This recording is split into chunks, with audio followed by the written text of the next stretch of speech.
Bonjour à toutes et à tous. Content une fois de plus de faire l'introduction de notre bilan d'activité fédéral. Vous allez pouvoir le constater par vous-même. Encore une fois de plus, l'année 2024 était très riche au niveau du travail, des innovations diverses et variées. L'activité ne manque pas au sein de notre structure. Concernant le grand gibier, comme vous le savez, le sanglier est toujours bien présent chez nous. Au niveau de la régulation, il reste encore des efforts à faire, bien que certains secteurs semblent être un peu à la baisse, fort heureusement. Mais grosse inquiétude avec l'implantation et le développement des populations de sangliers en vallée de Somme, tout particulièrement dans les zones de marais. Donc attention pour l'année à venir. Le chevreuil, nous avions quelques inquiétudes cet hiver. Il s'avère que de par la newsletter qu'on vous a envoyée pour vous avertir des problèmes de mortalité anormale sur l'espèce, bon nombre de chasseurs ont bien réagi.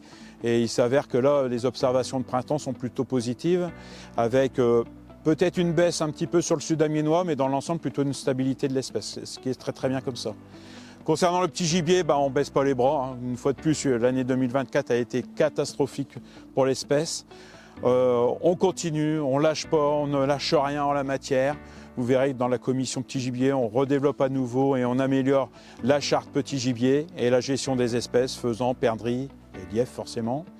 Cette année, nous avons beaucoup travaillé également sur l'accueil des nouveaux chasseurs. Vous verrez dans les comptes rendus de commission, la bourse au territoire, le partenariat avec les armuriers, les stands de tir, où on a réussi à faire pas mal de belles choses.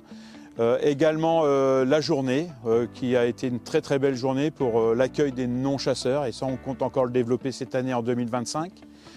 Donc ça c'est très important, c'est l'avenir, hein. Il faut s'orienter vers une autre clientèle en quelque sorte et amener les gens à venir nous accompagner, serait-ce qu'à la chasse, voire à chasser. Et également, et ça c'est le leitmotiv de notre fédération, hein, et ça faut en être fier, c'est les moments de partage avec les stages entre autres, cuisine du gibier qui fonctionne toujours aussi bien.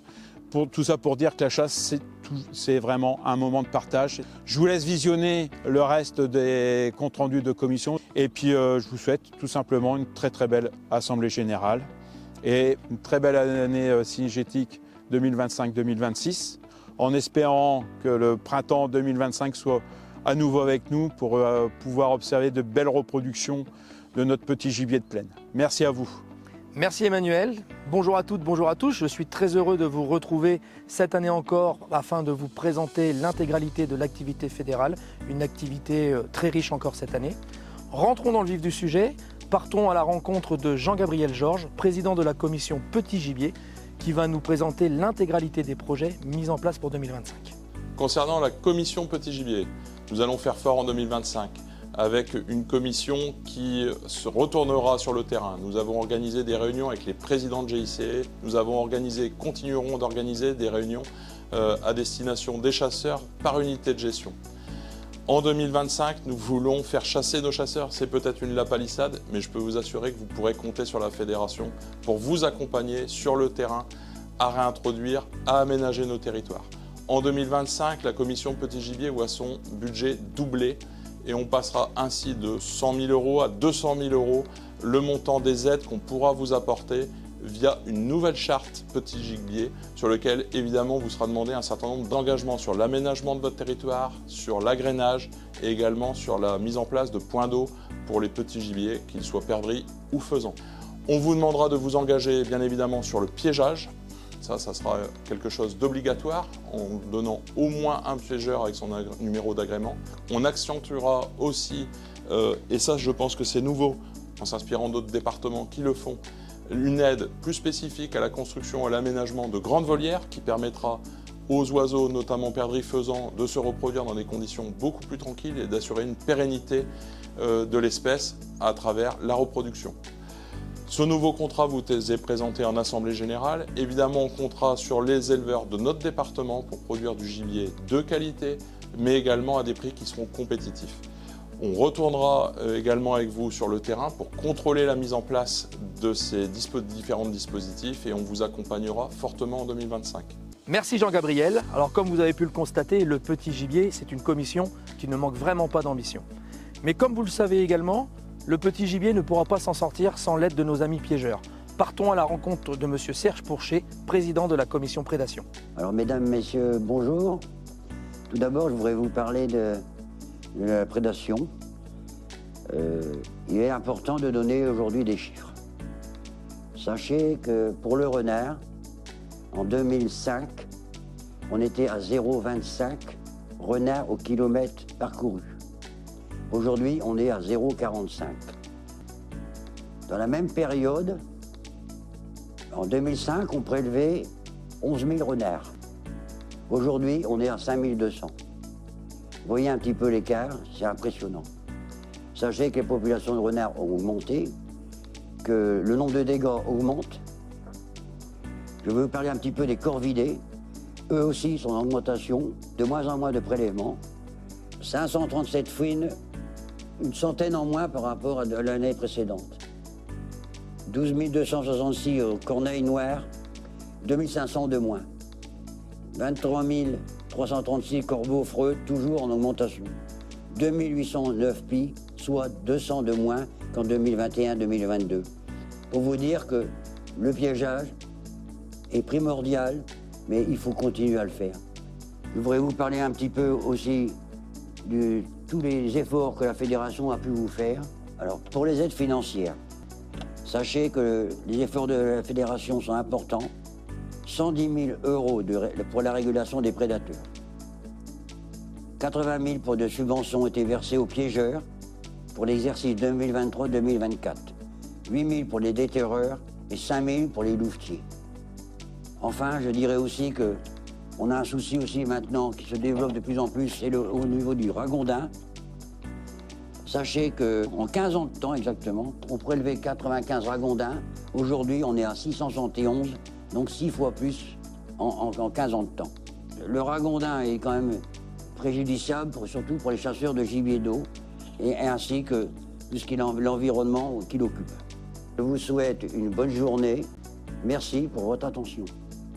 Merci Serge. Alors, chers amis piégeurs, chers amis détenteurs, comme vous avez pu le voir, il reste encore pas mal de travail sur vos territoires. Mais ne vous inquiétez pas, la fédération saura vous accompagner. Je ne vous en dis pas plus pour l'instant. Toujours en lien avec le petit gibier, il est très important de penser aux aménagements du territoire. Nous allons retrouver Nicolas Portois, président de la commission aménagement, accompagné d'Aurélie Taureau, chargée de mission. Bienvenue à la commission aménagement.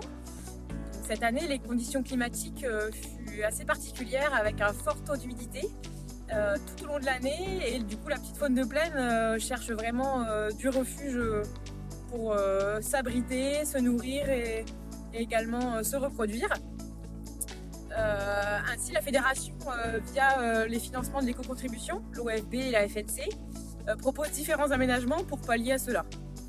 Donc, cette année, en 2024, nous avons implanté 16 km de haies avec différentes opérations qui sont tout d'abord les kits haies habituels plantés par les chasseurs, les habitants, les agriculteurs. Et ensuite, nous avons l'opération nationale Sensibilise haies qui a eu un fort succès cette année avec 45 communes qui ont pu bénéficier gratuitement de ces kits avec un support pédagogique pour les élèves. Cette opération est pour sensibiliser les jeunes sur l'intérêt de la haie dans nos plaines et également savoir pourquoi on plante et pour quelle faune. Nous avons implanté 141 bacs à eau pour abreuver la faune de plaine. Près de 322 hectares de jachères et cultures à gibier ainsi que 34 hectares de bandes intercalaires ont été semés sur nos territoires afin d'apporter des insectes pour les plus jeunes, des graines pour se nourrir et un couvert pour s'abriter et également des fleurs pour la pollinisation. Tous ces couverts en fait sont vraiment favorables à la petite faune pour s'y développer. Nous avons également à disposition des barres d'effarouchement, donc 6 barres. Et cette année, 84 hectares de couverts ont été fauchés avec. Donc n'hésitez pas, si vous avez besoin de ces barres d'effarouchement gratuitement, de nous contacter. En ce qui concerne les études en cours, donc nous avons une plateforme de jachère au Paraclet qui est en cours, en partenariat avec la Chambre d'agriculture de la Somme, et également le Paraclet pour étudier du coup les couverts en adéquation avec le changement climatique et également la réglementation. Nous avons une autre étude également qui s'intitule Bois en baie, qui permet d'étudier la valorisation du bois, notamment après l'implantation des haies. Donc celle-ci est en partenariat avec le PNR, la Chambre d'agriculture et l'association Fibbois qui est sur Amiens. Et nous sommes aussi en partenariat avec Symbiose, dont 40 nichoirs à chouettes et frais des clochers et chevet GTNA ont été installés en 2024 et se poursuit également jusqu'en 2026. Donc pour 2025, la fédération souhaite partager toutes nos missions en faveur de la biodiversité via nos outils de communication et également avec nos partenaires. Nous voulons maintenir et protéger à long terme tous nos aménagements et transmettre notre savoir aux plus jeunes. Et la fédération, du coup, œuvre au quotidien pour améliorer les habitats au bénéfice de la biodiversité. Merci à vous deux. Encore une commission active qui se bat chaque jour pour redonner au milieu agricole une importante capacité d'accueil pour la biodiversité. La Somme, c'est aussi le département du grand gibier. Je vous invite à retrouver M. Bernard Mailly, président de la commission grand gibier. Je vais donc vous parler du grand gibier, des 3 espèces, en commençant par le sanglier, puisque l'espèce la plus représentée dans le département. Le sanglier, bien que n'ayant pas beaucoup de bois dans la Somme, s'est quand même bien acclimaté à notre département, en utilisant tout ce qu'il pouvait, entre autres les marais. Et nous avons beaucoup de marais dans la Somme, avec le fleuve qui traverse tout le département. Et puis aussi, il s'est acclimaté à la plaine, parce que maintenant la plaine se couvre rapidement à partir du printemps, avec les colzas, le maïs, les céréales et ensuite les sipans. Les sangliers sont bien acclimatés et ils ont le gîte et le couvert dans la plaine. Cette année, il n'y avait pas de fruits forestiers du tout, et donc c'est peut-être encore un peu plus fréquent que d'habitude d'avoir les sangliers en plaine. C'est ce dont se plaignaient un petit peu les chasseurs de forêt. Donc, depuis 2020, nous prélevons plus de 4000 sangliers dans la Somme. En 2023, le chiffre est monté à 4700 et nous avons donc décidé qu'en 2024, on allait essayer de prélever 1 millier de sangliers supplémentaires. Nous avons réussi le pari en prélevant 5780, exactement 1080 de plus que l'année précédente. Donc c'est un pari réussi. Ça a une incidence directe sur les prélèvements de cette saison qui sont en légère baisse de l'ordre de 200 sangliers et aussi sur les dégâts qui sont en baisse de 40 hectares cette année. Vous savez que nous avons une convention avec l'État qui consiste à réduire les dégâts de 30% sur 3 ans, moyennant quoi l'État nous aide à payer la facture des dégâts avec des sommes quand même assez importantes. Donc nous espérons que d'ici 3 ans, nous aurons réussi à baisser les dégâts de 30%. Comment ça s'est fait de prélever 1000 sangliers supplémentaires? Eh bien, nous avons pris quelques mesures, comme par exemple de passer le prélèvement en plaine, la chasse en plaine de 1 journée à 2 jours. Nous avons distribué les bracelets un peu plus généreusement lors des attributions, des commissions d'attribution. Nous avons réattribué des bracelets aussi un peu plus généreusement quand les gens avaient fini leur plan de chasse tôt en saison. Ils nous redemandaient des bracelets. En étudiant leurs demandes, on a permis de redonner pas mal de bracelets aussi. Que dire de plus? La prévention des dégâts. Nous n'abandonnons pas la prévention. Bien sûr, les poseurs de clôture continuent leur travail. Nous avons 2 équipes de poseurs de clôture équipées de matériel moderne. On pose et on dépose en quad. Cependant, ils n'arrivent pas toujours à poser suffisamment vite, notamment à la période cruciale des semis de maïs et des semis de petits pois. Nous avons donc demandé aux agriculteurs qui acceptent, dont certains acceptent, d'acheter eux-mêmes du matériel à un prix défiant toute concurrence, c'est le prix de gros que nous avons à la fédération. Et donc ils peuvent entretenir et déposer avant la récolte, moyennant quoi nous les indemnisons pour ces travaux qu'ils font à notre place. Dans les solutions pour prélever plus, nos agents ont aussi organisé des chasses coordonnées dans le secteur de Nesle par exemple. Alors une chasse coordonnée, c'est faire chasser plusieurs sociétés voisines le même jour à la même heure, de façon à ce que quand les sangliers quittent une commune, parce qu'ils ont été tirés, ils se sauvent, ils arrivent dans une autre commune où ils vont aussi retrouver des chasseurs devant eux et le prélèvement est ainsi facilité. Donc maintenant, je vais vous parler rapidement du chevreuil. Il y a une baisse de la population de chevreuil un petit peu cette année. Certains directeurs de chasse nous l'ont signalé. C'est dû à une Petite intoxication alimentaire des chevreuils. On avait pensé que ça pouvait être la fièvre catarrhale. Il y avait eu aussi des cas dans l'Aisne et dans l'Oise, beaucoup plus importants que dans la Somme. Mais toutes les analyses ont prouvé que ça n'était pas ça, que c'était un genre d'intoxication alimentaire due à une consommation de glands, de maïs germé et tout ça, qu'ils ont du mal à digérer. Ils s'affaiblissent, ils se parasitent donc, et certains finissent par en mourir. Bon, il faut dire aussi qu'on avait prélevé plus de chevreuils l'année dernière, à peu près 200 aussi, dû à aux chasses supplémentaires qu'on avait fait sur le sanglier. Le chevreuil s'était trouvé aussi devant les carabines. Donc la baisse cette année est de l'ordre de 300 chevreuils de moins que l'année dernière. C'est pas catastrophique sur des prélèvements habituellement qui approchent les 4500 unités. Dernier grand gibier dans la Somme, c'est le mouflon. Pas grand chose à dire du mouflon, il se cantonne en général dans la zone dunaire. Il arrive parfois qu'il sorte un petit peu en plaine, il allait rester une barrière ouverte, ou bien alors lors de travaux, les grillages ont été endommagés. Auquel cas nous faisons appel à les louvetiers pour les faire rentrer. En général, il suffit de quelques mouflons prélevés dans la plaine et puis la bande repart là où elle est tranquille dans la zone dunaire. Les agriculteurs qui sont susceptibles de voir des mouflons chez eux peuvent prendre des bagues à mouflons, on leur délivre à un prix défiant toute concurrence et se faire plaisir à prélever un beau mouflon aussi de temps en temps. Voilà un tour vite fait du grand gibier dans la Somme, je vous remercie. Merci Bernard pour cette présentation très complète où chacun aura compris les enjeux et l'importance de la gestion du grand gibier dans notre département. Allez, prenons notre envol, direction la baie de Somme. Allons rejoindre Monsieur Jean-Paul Lecomte, président de la commission gibier d'eau et oiseaux migrateurs. Bienvenue en baie de Somme. Alors la saison 2024-25 a bien démarré.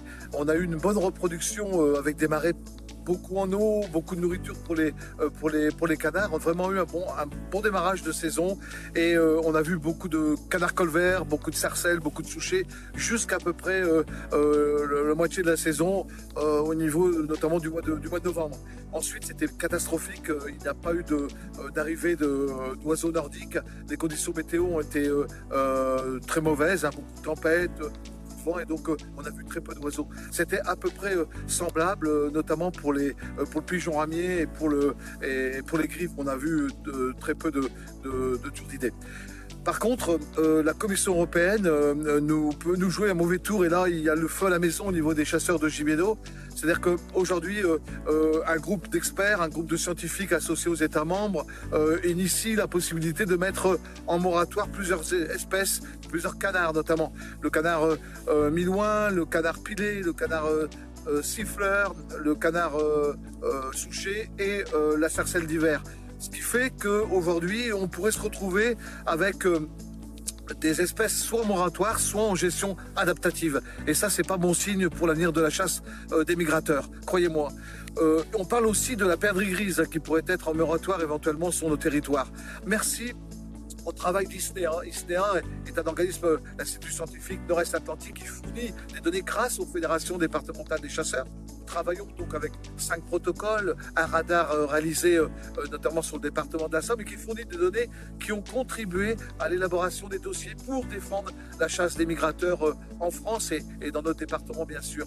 Et donc il est important pour nous de pouvoir donner à la FNC, à ISNEA, les dossiers importants pour que la FAS puisse nous défendre, donc à la Commission européenne. Grâce à ce travail, cette réunion a été repoussée au printemps prochain et donc elle devait avoir lieu théoriquement à la mi-janvier. Donc bon travail réalisé au niveau de ces récupérations de données. Le deuxième pilier, c'est donc la connaissance des prélèvements. Et là, il y a un gros problème pour les chasseurs de gibier d'eau. Les prélèvements ne remontent pas. 50% des huttes immatriculées dans le département de la Somme donnent leur carnet de prélèvement à la fin de la saison de chasse. Ça, ce n'est pas bien du tout. On ne peut pas se référer sur des prélèvements qui n'existent pas. Et donc, quelque part, il faut absolument remédier à retourner vos carnets de prélèvement. C'est important pour la survie de notre chasse et de notre passion. Alors, il faut savoir aussi que au niveau des prélèvements, dans les domaines publics maritimes, les associations électorale, il n'y a aucun problème puisque nous avons un taux de retour de près de 98-99%, ce qui est normal compte tenu du cahier des charges. Voilà. Et je dirais le troisième pilier, c'est vous, chasseurs de gibier d'eau, les chasseurs de gibier d'eau, les associations, faites en sorte de participer aux études scientifiques, les études scientifiques réalisées par nos techniciens, réalisées par ISNEA, par l'OMPO, participer aux collectes d'ailes, ça c'est hyper important et c'est on pourrait dire un plus sur la démographie des espèces et sur le bon état de santé de nos populations d'oiseaux d'eau. Voilà.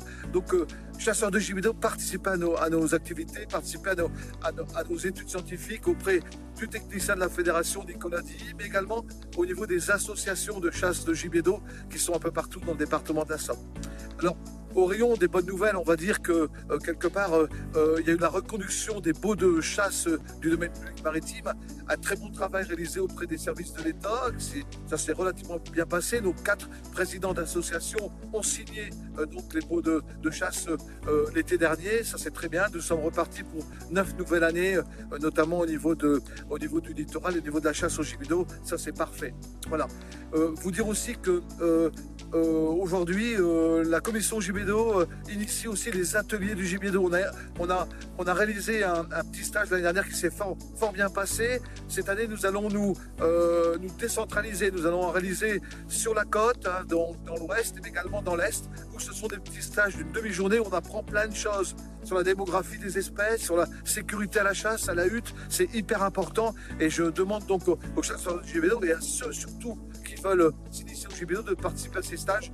Nos techniciens, nos agents sont très forts et vous démontrent vraiment l'intérêt de pouvoir connaître les populations d'oiseaux d'eau, mais aussi cette sécurité à la chasse. Aujourd'hui, la chasse est en demeure. Les chasses des migrateurs risquent d'avoir de gros problèmes à l'avenir et donc on compte sur vous pour être proche de nous et pouvoir nous aider dans nos études, dans nos inventaires pour défendre cette fameuse chasse des migrateurs. En tout cas, bonne saison prochaine à vous tous et à très bientôt. Merci Jean-Paul. Alors, chers amis chasseurs de migrateurs, vous avez bien compris que votre fédération ne lâchera rien, mais aussi que sans vous, nous ne pouvons rien faire. On compte sur vous pour nous donner des éléments pour défendre tous ces dossiers. Retour sur Terre avec nos fidèles compagnons à 4 pattes, sans lesquels la chasse n'aurait pas du tout cette même saveur. Retrouvons Hervé Lemaire et Aline Dieruy de la commission cynophilie. C'est avec un immense plaisir que je vais vous parler de l'activité cynophile à la Fédération des chasseurs de la Somme. Le 26 octobre 2024 s'est déroulé à Bussu-Bussuel la journée Saint-Hubert. Un grand merci au GIC du Haut-Clocher et aux sociétés de chasse qui nous ont réservé un excellent accueil. Sur cette journée, nous avons eu le plaisir d'accueillir 25 candidates et candidats avec 31 chiens et 12 races représentées. Les vainqueurs de chaque catégorie ont été sélectionnés pour la finale régionale dans le Pas-de-Calais. À l'issue de celle-ci, Cécile Brouillet et William Dupas ont eux été sélectionnés pour la finale nationale à Rambouillet. Je sais que parmi les nombreux passionnés de chiens que vous êtes, beaucoup s'interrogent sur cette fameuse journée Saint-Hubert. J'aimerais vous rassurer, cette journée consiste à démocratiser l'acte de chasse avec votre chien, d'arrêt ou leveur de gibier. Le rôle de vos évaluateurs se résume au-delà de l'idée qu'ils se font de votre prestation à vous donner les clés pour progresser, pour que vous puissiez à votre tour entraîner vos amis dans cette belle aventure qu'est la journée Saint-Hubert dans la Somme.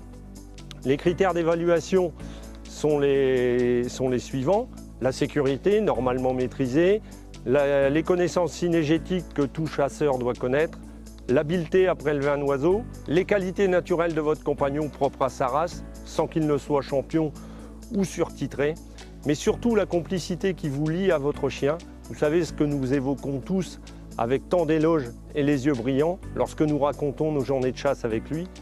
Au-delà de cette évaluation, vous repartirez avec des compliments et quelques conseils avisés. Alors, à vos agendas, le 11 octobre 2025, vous n'êtes plus disponible. C'est dans le Vermandois que la commission cynophile de votre fédération aura le plaisir de vous accueillir. Plus tard dans la saison, nous envisageons de créer des ateliers autour du chien, au cours desquels vous serez sensibilisés aux gestes de premier secours, à l'éducation de votre compagnon, aux différentes races de chiens, à la race qui correspond le mieux à votre mode de chasse, tout simplement un moment de partage dédié à vos compagnons ou futurs compagnons. Je n'ai pas encore terminé avec nos compagnons à quatre pattes.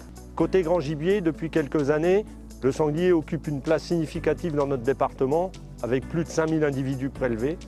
La fédération a souhaité, autour de la chasse de cet animal mythique, recenser les équipages de la Somme qui chassent le sanglier. En s'appuyant sur l'expérience de nos amis ardennais, nous voudrions rapidement contribuer à la création d'une association de traqueurs samariens. Très prochainement, nous allons réunir l'ensemble des équipages que nous connaissons. Si vous traquez le sanglier avec vos chiens, n'hésitez pas à vous faire connaître. Les objectifs de cette association sont avant tout de chasser le sanglier avec l'éthique qu'il mérite, de pouvoir répondre aux sollicitations des détenteurs qui, pour chasser ce bel animal, se retrouvent en difficulté faute d'équipage. Très prochainement, nous serons en capacité de communiquer sur ce bel outil, je l'espère, à disposition des détenteurs. Merci à vous deux de nous avoir fait découvrir cette passion qui vous anime. Depuis le début de ce film, vous avez pu découvrir ou redécouvrir l'intégralité de notre savoir-faire. Mais aujourd'hui, il est plus qu'indispensable de le faire savoir. Je vous invite à écouter M. Hubert Serré, président de la commission communication. L'année 2024, pour ce qui est de la communication, a été assez fertile, même très dynamique, puisque nous avons participé à différents événementiels incontournables. Je parle de la messe de Saint-Hubert, tout comme la Plaine en Fête, le Salon du Migrateur qui connaît un succès considérable, la Foire Exposition de Picardie. Et l'année 2025 s'annonce encore plus chargée, avec la participation à de nouveaux événements tels que le Salon de l'Agriculture à Abbeville. Nous allons participer également à la Plaine en Fête comme tous les ans. Cette année, elle se fera à Saint-Valery-sur-Somme. Bien entendu, nous allons reconduire la messe de Saint-Hubert et peut-être même la délocaliser en dehors de la cathédrale d'Amiens. Elle connaît un succès énorme puisque cette année, c'était 1600 visiteurs. Le Salon des maires, qui est une présence très intéressante pour la fédération et valoriser la chasse. Ensuite, nous avons l'incontournable participation au Resto du Cœur, qui connaît un succès considérable, ainsi qu'une aide que nous apportons aux étudiants dans leur cadre d'une petite banque alimentaire qu'ils ont. Donc une présence très active de la fédération, où nous nous efforçons de présenter sous son meilleur visage nos différents services et valoriser bien entendu cette activité qui est si spécifique au département de la Somme et qui est si intégrée dans notre patrimoine. Après, bien sûr, je n'oublierai pas les nombreuses interviews concernant la presse écrite, radio et la télé, avec des reportages intéressants qui mettent forcément en évidence les actions multiples et variées de la Fédération des chasseurs. Je n'oublierai pas les moyens modernes de communication. Je parle forcément de ce qui touche maintenant des milliers de personnes en un minimum de temps, sans oublier quand même le traditionnel Picardie chasse-pêche qui est toujours apprécié parce que tout le monde ne va pas non plus sur les réseaux sociaux. Même si effectivement c'est un moyen de communication considérable et qui va extrêmement vite. Au quotidien, le service com répond à de nombreuses questions et apporte beaucoup de renseignements aux personnes qui sont en attente d'une réponse à des problèmes divers et variés. Merci Hubert pour la présentation de toutes ces actions de communication. Et maintenant, l'avenir. Pas de chasse sans chasseurs et j'ai même envie de vous dire, pas de bons chasseurs sans bons formateurs. Retrouvons à nouveau Jean-Gabriel Georges, président de la commission formation permis de chasser. Concernant l'atelier permis de chasser, donc d'abord un bilan sur la saison écoulée. 640 candidats environ se sont présentés à l'examen du permis de chasser, 15% de femmes, c'est un petit peu moins que les années précédentes, mais malgré tout, la Somme reste un département où le nombre de candidats au permis de chasser est largement dans la moyenne nationale. La tranche d'âge, donc bien sûr les 16 à 25 ans sont les plus représentés, mais il ne faut pas négliger les 25 à 55 ans qui représentent environ 35% des candidats. On n'a pas du tout à rougir, bien au contraire, sur le taux de réussite au permis de chasser, puisque dans la Somme, on est à environ 80%, ça colle bien avec le numéro du département, et c'est plus de 10% au-dessus de la moyenne nationale. Donc merci à nos agents, à nos formateurs, puisque sans ces formations, on va dire de qualité, le taux de réussite pour les candidats serait bien inférieur. Et également au partenariat noué avec l'Office français de la biodiversité. Beaucoup d'actions ont été conduites cette année grâce au colloque Petit Gibier sur les nouveaux chasseurs. Évidemment, avec notre journée exceptionnelle et mémorable de l'ouverture de nos portes de la fédération aux non-chasseurs, ce sont plus de 60 personnes qui ont poussé les portes de la Fédé ce jour-là, avec une cinquantaine de personnes qui étaient non-chasseurs. Les autres étaient accompagnants, soit des parents, soit des grands-parents, mais aussi des maris ou des épouses.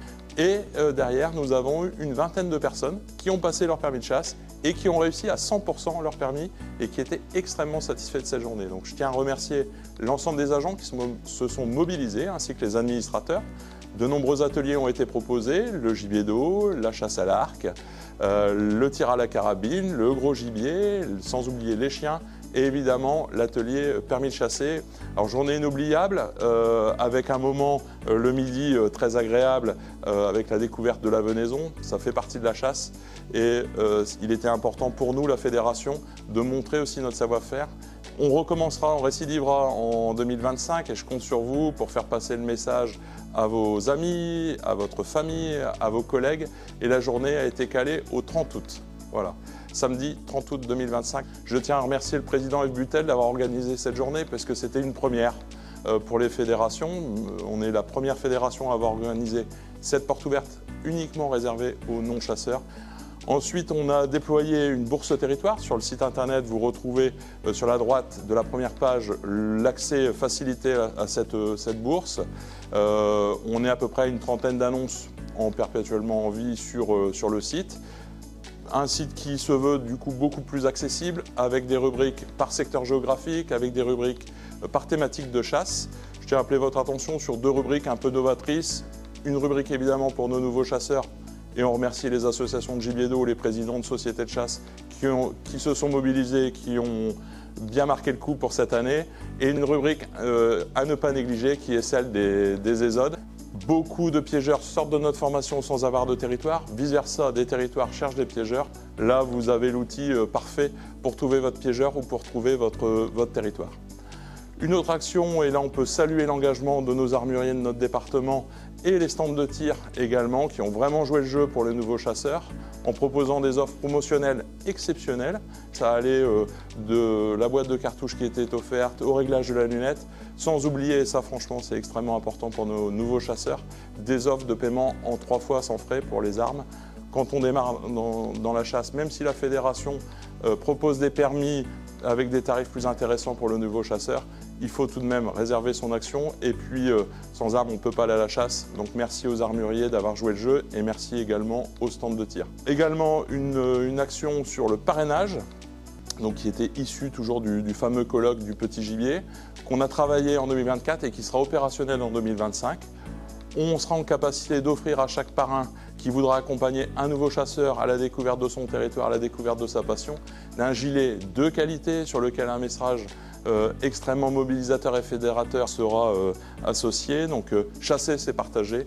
Voilà, je vous demande de vous inscrire dans cette action et de faire découvrir notre passion aux nouveaux chasseurs. Merci Jean-Gabriel, ce petit film touche maintenant à sa fin, j'espère qu'il vous aura plu. Il ne me reste plus qu'à vous souhaiter une très bonne fin d'Assemblée Générale.